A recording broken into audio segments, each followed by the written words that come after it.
आज हम पढ़ेंगे लचक की मज़ीद इकसाम, टाइप ऑफ इलास्टिसिटीज़।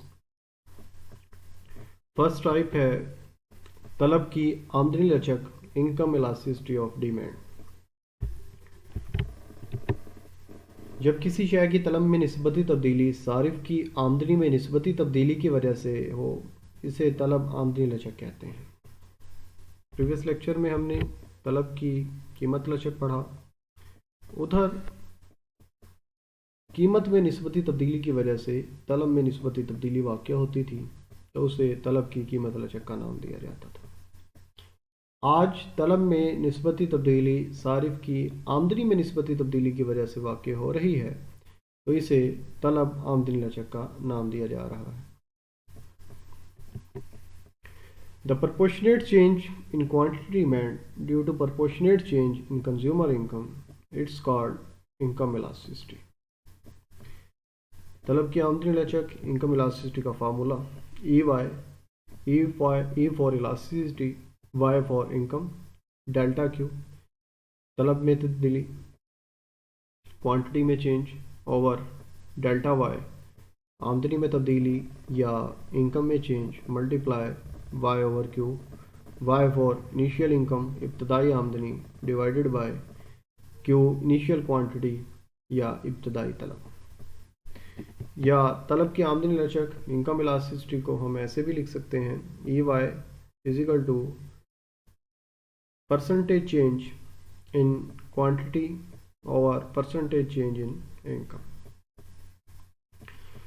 तलब की आमदनी लचक को मज़ीद दो हिस्सों में तकसीम किया गया है। आमदनी लचक नॉर्मल शय के लिए, आमदनी लचक घटिया शय के लिए। पहले हम पढ़ेंगे आमदनी लचक नॉर्मल शय के लिए, income elasticity for normal goods. अगर आमदनी में इजाफे से तलब में इजाफा, आमदनी में कमी से तलब में कमी हो, इसे नॉर्मल या बढ़िया शय कहते हैं। If income increase and quantity demand also increase, it's normal goods. The income effect for normal good is positive. यानी कि इनकम में इजाफे के साथ क्वांटिटी में इजाफा हो रहा है, इनकम में कमी के साथ क्वांटिटी में कमी हो रही है, तो ये नॉर्मल शय होगी। फार्मूला सेम वही है जो कि हम पढ़ चुके हैं। अब आमदनी लचक नॉर्मल शय के लिए जो हमने डिस्कस की है, इसको डायग्राम और गोशवारे टेबल की मदद से समझते हैं। टेबल आपके सामने बना हुआ है। फर्स्ट कॉलम में इनकम है, सेकंड में डिमांड तलब है। हम Y1 सपोज 500 है, इस पर डिमांड 20 है। इनकम में इजाफा हुआ, डिमांड में भी इजाफा हो गया। चेंज इनकम में कितने का आया है? Y2 को ये Y2 है, इसको मैं Y2 का नाम दे रहा हूँ और इसे Y1 का नाम दे रहा हूँ। इसे Q1 का नाम और इसको Q2 का नाम और इसे Q1 का नाम। Y2 में से Y1 गया, 600 से माइनस 500 किए तो चेंज Y100 आ गए। इसी तरह चेंज इन क्वांटिटी भी 5 है। अब टेबल को ग्राफ पर जाहिर करते हैं। Y एक्सिस पर इनकम, Y एक्सिस पर डिमांड तलब। Income Y1 500, demand Q1 20। Income में इजाफा हो गया Y2 600, क्वांटिटी 25। दोनों पॉइंट्स को मिलाया और पॉजिटिव डिमांड कर्व हासिल हुआ।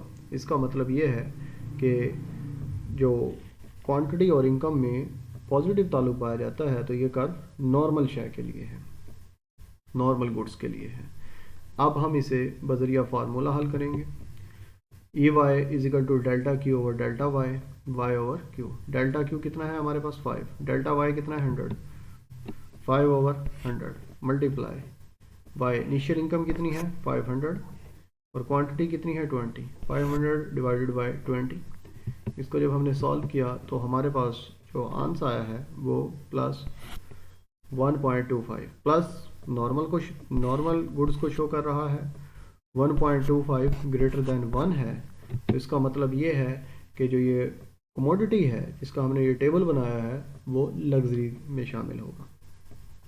सेकंड टाइप आमदनी लचक की घटिया शय। आमदनी लचक घटिया शय के लिए income elasticity for inferior goods. अगर आमदनी में इजाफे से शय की तलब में कमी, आमदनी में कमी से शय की तलब में इजाफा हो तो इसे घटिया शय कहते हैं। If income increase,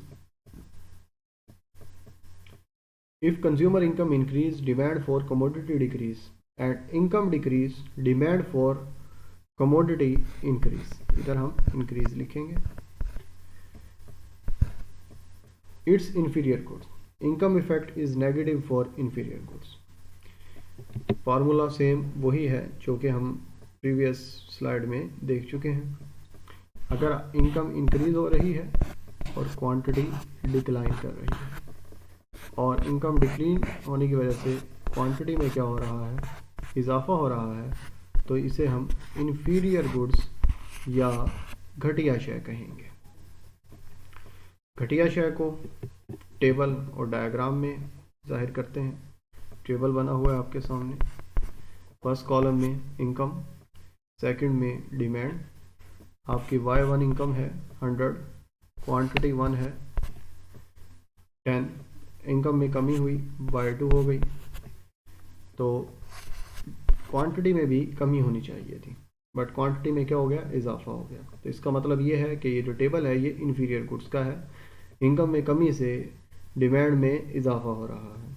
change in Y2 में से Y1 को माइनस किया, 50 माइनस 100 तो क्या आएगा, -50।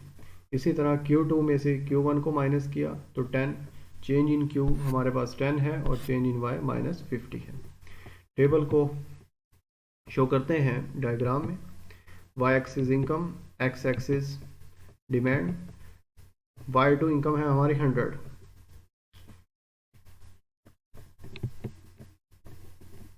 से Y1 कर लें और इस पर क्वांटिटी है Q1 10, Y2 इनकम 50 और क्वांटिटी है इस पर Q2 20। इन दोनों पॉइंट्स को मिलाया, डिमांड का नेगेटिवली स्लोप जो इस चीज़ को शो कर रहा है कि गुड इन्फीरियर है। फार्मूले के ज़रिए ये प्रूव करते हैं कि ये इन्फीरियर गुड है। Formula EY is equal to delta Q over delta Y multiply Y over Q। Delta Q 10 है हमारे पास और delta Y -50 multiply 100 divided by Q। इसको हमने सॉल्व किया तो जो हमारे पास सोल्यूशन आया वो है -2। माइनस इधर शो कर रहा है कि जो गुड है वो इन्फीरियर है। तो स्टूडेंट्स आज हमने डिस्कस किया आमदनी लचक को, इनकम इलास्टिसिटी। कल इंशाल्लाह हम क्रॉस इलास्टिसिटी को डिटेल के साथ पढ़ेंगे। तब तक के लिए अल्लाह हाफ़िज़।